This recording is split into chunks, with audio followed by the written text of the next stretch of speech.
इस वीडियो में हम लोग क्लास 8 एनसीईआरटी का जो फोर्स एंड प्रेशर है उसका 10 क्वेश्चन आंसर है, उसके क्वेश्चन आंसर का डिस्कशन करेंगे। फर्स्ट क्वेश्चन है, देखिए, give two example each of the situation in which you push और pull to change the state of motion of object. मतलब कि दो को उदाहरण देना है जिसमें आप कोनो वस्तु के किसी वस्तु के गति की अवस्था में बदलने के लिए उसको धक्का देते हैं या खींचते हैं। धक्का देना यानी कि पुश करना और खींचना यानी कि पुल करना। ठीक है, ये बस याद रखिएगा। तो देखिए,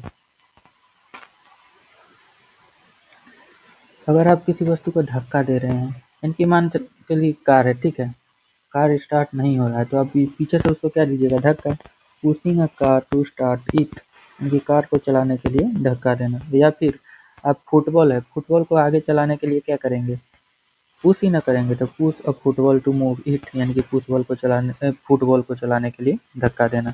और खींचने का, आप ड्रॉवर खींचते हैं कि नहीं, आपके घर में दराज ड्रॉवर होता है, उसको क्या कहते हैं, खींचते हैं। तो opening a drawer by pulling it, यानी कि दराज को खींच कर खोलना। या फिर देखिए, आप कुएं से पानी निकालते हैं तो रस्सी को क्या करते हैं, रस्सी से खींचते हैं ना कुएं से पानी। तो drawing a water from a well using a rope, यानी कि कुएं से रस्सी द्वारा पानी खींचना। ठीक है, पुश और पुल का दो एग्जाम्पल हो गया। क्वेश्चन नंबर 2 देखते हैं। Give two example of situation in which applied force causes a change in the shape of an object. यानी कि ऐसा दो एग्जाम्पल देना है जिसमें बल लगने से वस्तु के आकार में परिवर्तन हो जाता है। तो देखिए, मान लीजिए आप गेंद है, रबर का गेंद है, उसको दोनों ओर से दबाइएगा तो उसका शेप चेंज हो जाएगा, यानी कि प्रेसिंग अ rubber ball change its shape, इनकी रबर गेंद दबाने से उसका आकार बदल जाता है। दूसरा, मान लीजिए आटा का लोई है, ठीक है, आटा का ये गोल लोई हो गया, उसको आप रोटी बना सकते हैं, रोटी बना देते हो तो क्या, वही तो शेप चेंज हो गया, यानी कि आटे की लोई को बेलने से उसका आकार बदल जाता है। Rolling dough to make chapati change its shape, तो ये किस चीज़ का एग्जाम्पल हो गया, बल लगाने से वस्तु के शेप में परिवर्तन का। तीसरा क्वेश्चन है, अब तीसरा में फिल इन द ब्लैंक्स है, ठीक है।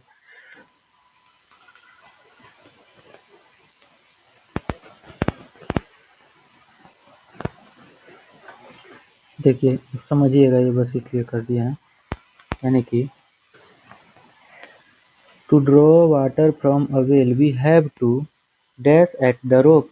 मतलब रस्सी से हमको क्या करते हैं, खींचते ही हैं, रस्सी से हम क्या करते हैं, खींचते ही हैं ना, है कुएं से पानी निकालने के लिए। तो ड्रॉ, फिर उसके बाद अगला देखिए, a charged body dash an uncharged body. तो इसको इस तरह समझ लीजिए, मान लीजिए पेन है, ठीक है, पेन है, यहाँ पे छोटा छोटा कागज का आप टुकड़ा रख दिए, ठीक है। आप इस पेन को अपने सर पे खूब रगड़िए 5-10 मिनट, और फिर उस छोटे छोटे टुकड़े के पास पेन को ले जाइए, तो क्या होगा, ये छोटे छोटे पेपर का टुकड़ा इस पे अट्रैक्ट होने लगेगा। क्यों, क्योंकि पेन चार्ज बॉडी हो गया और ये अनचार्ज बॉडी है। तो देखिए, एक चार्ज बॉडी है, एक अनचार्ज बॉडी है, तो क्या करेगा, अट्रैक्ट करेगा। पॉजिटिव और नेगेटिव क्या होता है, क्या करेगा, अट्रैक्ट करेगा। ठीक है, तो यही होगा, अट्रैक्ट। ठीक है, अगला देखिए, to move a loaded trolley we have to. देखिए, मान लीजिए कोई ट्रॉली है या बक्सा है, उसको आप मूव करने के लिए आप इधर मूव करिए, मान लीजिए इधर से है तो इधर से आप उधर मूव करना है तो आप क्या करेंगे, पुश। या फिर आप इधर है और इधर ही मूव कराना है तो क्या कीजिएगा, पुल। तो पुश और पुल दोनों करना पड़ेगा, तो पुश और पुल दोनों करना पड़ेगा। तो इसका देखिए, तो the north pole of a magnet dash the north pole of another magnet, यानी कि एक मैग्नेट ये है, इसका दो पोल है, साउथ और नॉर्थ। ठीक है, एक मैग्नेट और है, इसका भी दो पोल है, साउथ और नॉर्थ। तो नॉर्थ और साउथ, तो देखिए, एक चुंबक का उत्तरी ध्रुव, दूसरे चुंबक के उत्तरी ध्रुव, दो दोनों चुंबक का नॉर्थ नॉर्थ ही पोल क्या करेगा, एक दूसरे को अट्रैक्ट करेगा या रिपेल करेगा, तो रिपेल करेगा। क्या करेगा, रिपेल, यानी कि प्रतिकर्षित करेगा। और अगर एक का ये नॉर्थ और ये साउथ और दूसरे का नॉर्थ रहता और साउथ रहता, ये दोनों एक दूसरे को अट्रैक्ट करता। ठीक है, इतना याद रखिएगा, यानी कि लाइक पोल रिपेल करते हैं और अनलाइक पोल अट्रैक्ट करते हैं। ठीक है, लाइक पोल रिपेल करते हैं और अनलाइक पोल अट्रैक्ट करते हैं। तो ये क्या करेगा, नॉर्थ नॉर्थ यानी कि दोनों लाइक पोल है तो क्या रिपेल करेगा, तो रिपेल करेगा। ठीक है, अब आगे का क्वेश्चन देखते हैं।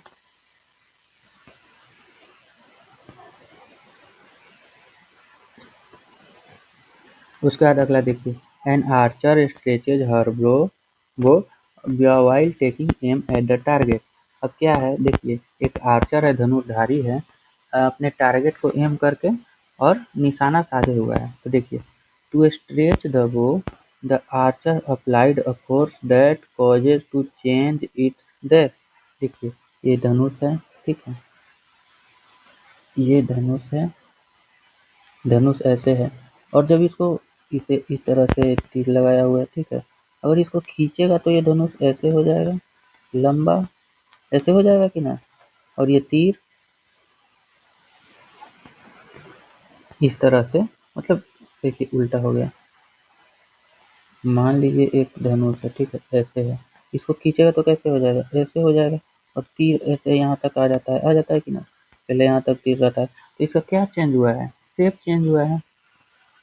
स्ट्रेच करता है तो क्या चेंज होता है, शेप चेंज होता है। फिर उसके बाद आगे देखते हैं, the force applied by an archer to stretch the bow is an example of. अब जो ये चेंज किए हैं इस तरह से, तो अपने हाथ से ही ना पकड़ के चेंज किए हैं, तो हाथ से कौन सा फोर्स लगता है, मस्कुलर फोर्स, मस्कुलर फोर्स, पेशीय बल।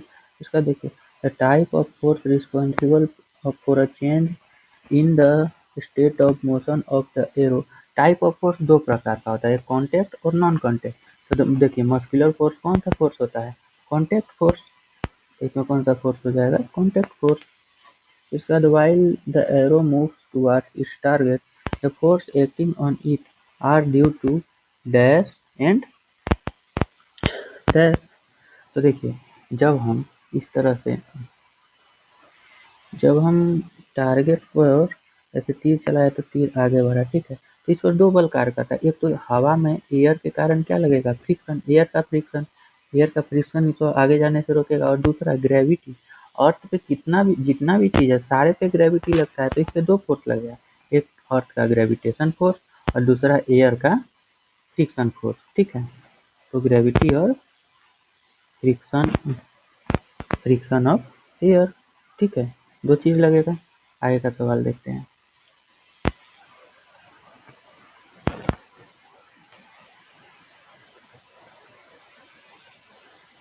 देखिए, in the following situation identify the agent exerting the force, the object on which it act and the effect of the force. यानी कि हमको इसमें पहचानना है कि कौन सा एजेंट है, यानी कि किस पर बल, बल किससे लगा रहे हैं, फिर exerting द फोर्स, यानी कि बल, ये तो बल किस पर लगा, मतलब बल कौन लगा रहा है, ठीक है, और किस पर लग रहा है, ठीक है, और उसका प्रभाव क्या है। The object in which act, act मतलब किस पर प्रभाव क्या पड़ रहा है, क्या क्या करना है, कौन बल लगा रहा है, किस पर बल लग रहा है, और उसका प्रभाव क्या है, ये तीनों हमको इसमें देखना है। ठीक है, तो देखते हैं। स्क्वीजिंग अ लेमन, हम लेमन यानी कि नींबू को हाथ से दबा रहे हैं, तो यानी कि लगाने वाला कौन है, एजेंट कौन सा है, हमारी उंगली लग किस पे रहा है, नींबू पे, और उससे क्या होगा, उसका शेप चेंज हो जाएगा, तब ना उससे रस निकलता है, तो स्क्वीज करते हैं तो शेप चेंज, और जूस बाहर निकलता है, यानी कि आकार बदल जाता है और रस निकलता है। अगला देखिए, taking out paste from the tube. अगर आपका पेस्ट खत्म हो जाता है तो आप क्या करते हैं, उंगली से उसको दबा दबा के बाहर निकालते हैं, यानी कि किस एजेंट, एजेंट कौन सा हो जाएगा, फिंगर, और ऑब्जेक्ट कौन सा, वही टूथपेस्ट, टूथपेस्ट को ही ना आप दबाते हैं, उसका उसका होता क्या है, तो उसका शेप चेंज हो जाता है, टूथपेस्ट का जो शेप होता है वो चेंज हो जाता है, और बाहर पेस्ट निकल जाता है, यानी कि शेप चेंज और पेस्ट कम आउट, आकार बदलता है और पेस्ट बाहर निकलता है। फिर उसके बाद आगे है देखिए, लोडेड हैंगिंग ऑन स्प्रिंग, मतलब लोड हैंगिंग ऑन स्प्रिंग, मतलब कि मान लीजिए ऐसे स्प्रिंग है, ठीक है, और इस पर आप लोड बहुत भारी रख दिए तो क्या होगा, ये स्प्रिंग इसे दब जाएगा, स्प्रिंग इसे दब जाएगा, भारी रख दिए, यानी कि देखिए एजेंट कौन सा है, बल लगाने वाला कौन सा है, स्प्रिंग, ठीक है, ऑब्जेक्ट कौन कौन ऑब्जेक्ट का काम कर रहा है, मतलब बल लगाने वाला कौन है, ये लोड, लोड ही ना है। और ऑब्जेक्ट कौन सा है? ऑब्जेक्ट ये स्प्रिंग, स्प्रिंग पर ही ना कार्य कर रहा है, जिसके कारण स्प्रिंग दब जा रहा है, तो स्प्रिंग स्ट्रेच यानी खींच जाती है। और देखो मान लो एथलीट कोई आदमी, आप ही जंप कर रहे हैं, तो आप जंप कर रहे हैं तो एजेंट क्या है, आप किस चीज से जंप कर रहे हैं? अपने मसल से, पैर के मसल से, ठीक है।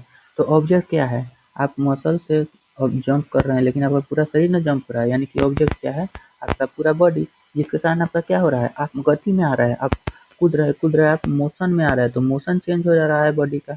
और मूव अपवार्ड, ऊपर जा रहे हैं, यानी कि गति में परिवर्तन होता है और शरीर ऊपर जाता है। अगला देखिए, लोहार होता है, लोहार मान लीजिए लोहार को हम एक लोहा दिए, वो इस लोहा से कुल्हाड़ी का शेप बना दिया, ठीक है, इसे कुल्हाड़ी का शेप बना दिया, ठीक है। तो इसी पे क्वेश्चन देखिए, a blacksmith hammer, a blacksmith hammer a hot piece of iron while making a tool. मतलब एक ब्लैक स्मिथ है, एक हॉट लोहा है, इस पर आयरन मार मार, मतलब हथौड़ा मार मार के, हैमर मार मार के एक टूल बना रहा है, एक टूल बना रहा है, एक टूल बना दिया, ठीक है, एक टूल बना रहा है। How does the force affect it, तो फोर्स उसको कैसे अफेक्ट कर रहा है, इसका शेप ही ना चेंज कर रहा है, देखिए इसका शेप चेंज हो गया, यानी कि the hammer change the shape of hot iron into the required shape of tool, यानी कि हथौड़े के बल लगाने पर गर्म लोहे का आकार बदल जाता है और वह औजार का रूप ले लेता है। अगला क्वेश्चन देखेंगे,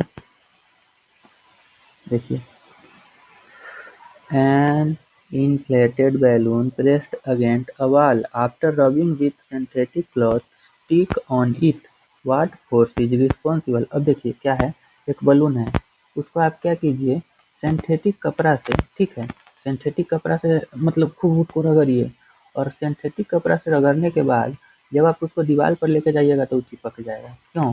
क्योंकि हम जब उसको सिंथेटिक कपड़ा से रगड़े हैं ना, तो वो क्या हो जाएगा, चार्ज हो जाएगा पॉजिटिवली, और वाल अनचार्ज है तो उससे वो चिपक जाएगा, ठीक है। और कौन सा फोर्स कार्य करेगा, देखिए, पॉजिटिव नेगेटिव, देखो आयन के कारण ही चिपकेगा, और आयन किस में होता है, इलेक्ट्रोस्टैटिक, इलेक्ट्रिक फोर्स में, ठीक है। तो इसलिए इस पर कौन सा बल कार्य करेगा, तो इलेक्ट्रोस्टैटिक, ठीक है।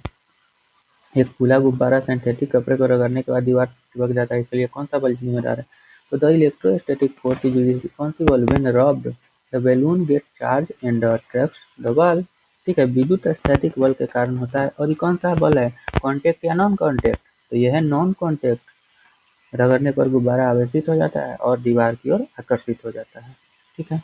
अगला देखेंगे, name the force acting on a plastic bucket containing water held above the ground in your hand. Why does it not move? देखिए, आप एक बाल्टी लिए हैं और आराम से पकड़े हुए हैं, ठीक है, इस बाल्टी को मतलब आराम से पकड़े हुए हैं, तो कह रहा है एक्टिंग ऑफ फोर्स, इस पर कौन सा बल कर लग रहा है, और क्यों ये डज नॉट मूव, मूव क्यों नहीं हो रहा है, आप हाथ से आराम से पकड़े हुए हैं, मूव क्यों नहीं हो रहा है। तो देखिए, सबसे पहले हम क्या बोले, अर्थ पर कोई भी चीज रहता है उस पर ग्रेविटेशन फोर्स लगता है, तो इस पर भी क्या लग रहा होगा, ग्रेविटेशन फोर्स।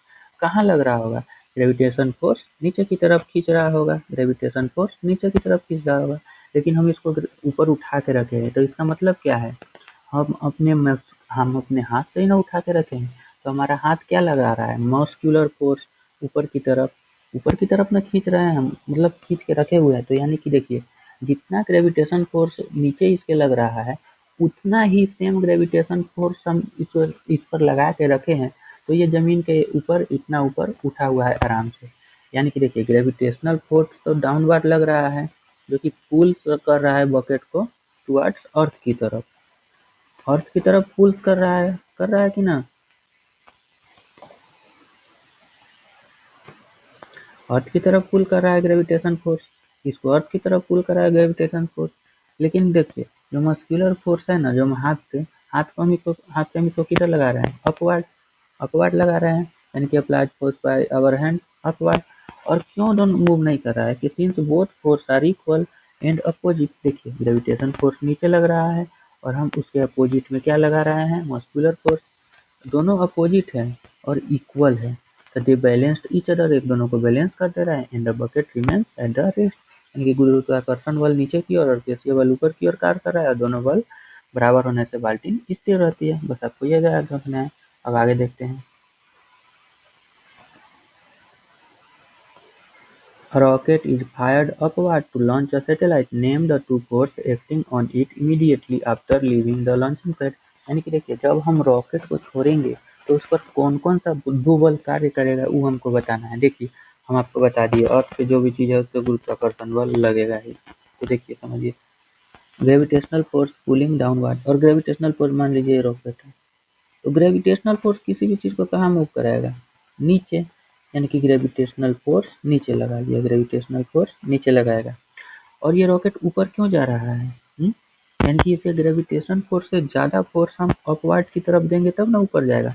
और अपवर्ड ऊपर फोर्स देने के लिए कौन सा गैस नीचे से, मतलब गैस सब निकलता है जो कि इसका अपवर्ड फोर्स देता है। यानी कि देखिए, upward thrust force due to gas, और अपवर्ड वाला थ्रस्ट फोर्स नीचे गैस के कारण होता है। और जो ग्रेविटेशनल फोर्स इसको पुल करता है नीचे डाउनवर्ड। ठीक है, दो फोर्स इस पे लग रहा है, कौन सा? एक अपवर्ड थ्रस्ट फोर्स लग रहा है जो कि गैस के कारण, और दूसरा ग्रेविटेशनल फोर्स लग रहा है जो कि उसको पुल कर रहा है डाउनवर्ड में। आगे देखते हैं। देखिए, when we press the bulb of a dropper with its nozzle keep in water the rise the water due to, देखिए जो ड्रॉपर होता है, मान लीजिए ड्रॉपर है, जैसे मान लीजिए ये ड्रॉपर है, ठीक है। ड्रॉपर को हम जब इसको दबाते हैं तो इसका साइज इस तरह से हो जाता है, इस तरह से हो जाता है। इसको दबा दिए तो क्या हुआ, देखिए इसमें पहले इतना जगह था, अब दबाए तो इसका मतलब वॉल्यूम कम हो गया। तो क्या हुआ, एटमॉस्फेरिक प्रेशर से ये फिर से पहले जैसा होना चाहेगा, पहले जैसा होने का चाहेगा, होगा कि ना, एटमॉस्फेरिक प्रेशर से, जिसके कारण क्या होता है, इससे पानी की बूंदें अंदर चली जाती है। तो यही है, पानी किस कारण ऊपर चढ़ता है, तो एटमॉस्फेरिक प्रेशर से, एटमॉस्फेरिक प्रेशर से। क्यों? देखिए, जब हम बल्ब को रिलीज करते हैं, जो atmospheric pressure on the water surface push करता है वाटर को अंदर, ड्रॉपर के अंदर। समझ में? आगे का देखते हैं। आगे खत्म हो गया, ठीक है। कुछ चीजें समझा देते हैं, जैसे कि देखिए,